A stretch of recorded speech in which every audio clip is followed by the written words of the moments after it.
Kung may trangkaso ka, bagay na bagay sa'yo ang video na 'to. Hi guys! Welcome po ulit dito sa ating kusina. Ngayon po ay magsisigang tayo ng bangus sa kalamansi. Kukuha tayo ng talbos guys. Oh. Ang dami diyan. Ayun, ang gandun pa. Parami. Ito guys ay talbos ng kapitbahay. Ayan, nagpaalam naman ako sa may-ari. Ang dami guys. Ayan oh, pag umuulan, lalong dumadami yung talbos niya. Masarap din tong talbos sa kamatis sibuyas. Tapos may inihaw na inihaw na talong. Naku po, sarap. Bukas gawin natin yon. Ayan, pag maulan, daming makukuhang talbos. Ayan.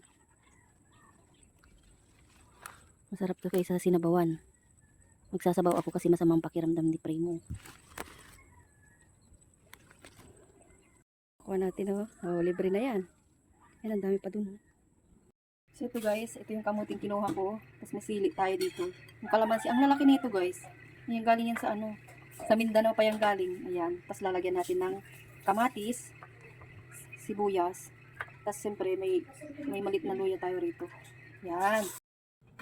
Ayan, kumukulo na siya guys. Kaya ilalagay ko na yung mga natin, sasawag na gulay. Sibuyas, bawang.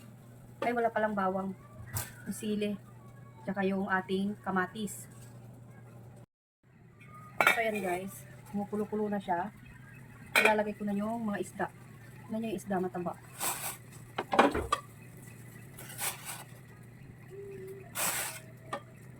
Tapos may yung bituka niya. Hindi yung bituka yung mga niya guys. Sinama ko na. Taba. Tapos yung kalamansi. Ayan. Tapos timpla natin ng patis.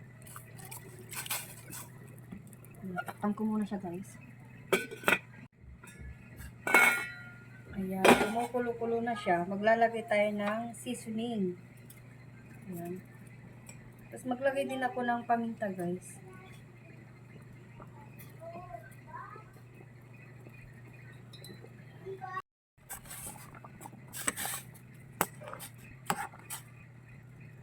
Tikman natin. Ang sarap. So, ayan na siya guys. May masarap na sabaw. Kasi may mga ubot sipon yung mga anak ko. Tapos si Primo may tigdas. Kaya ito mga bagay nilang higupin. Mainit na sabaw. Ayan, napaka-healthy nito guys. Tapos ilagay ko na rin itong talbos ng kamuti. Ayan. Sarap nito guys. Kung simmer na lang to guys, okay na. Takpan ko lang siya. Mga 3 minutes lang natin siyang isisimmer. So yan guys, luto na. Ayan, kakain na tayo. Masarap humigop ng sabaw, lalo pag masama ang pakiramdam mo guys. Naku, bagay na bagay sa ito, pampalakas ng immune system. Kasi maasim-asim, kalamansi ang ginamit natin. So yan po, marami pong salamat. Hanggang sa muli. Bye!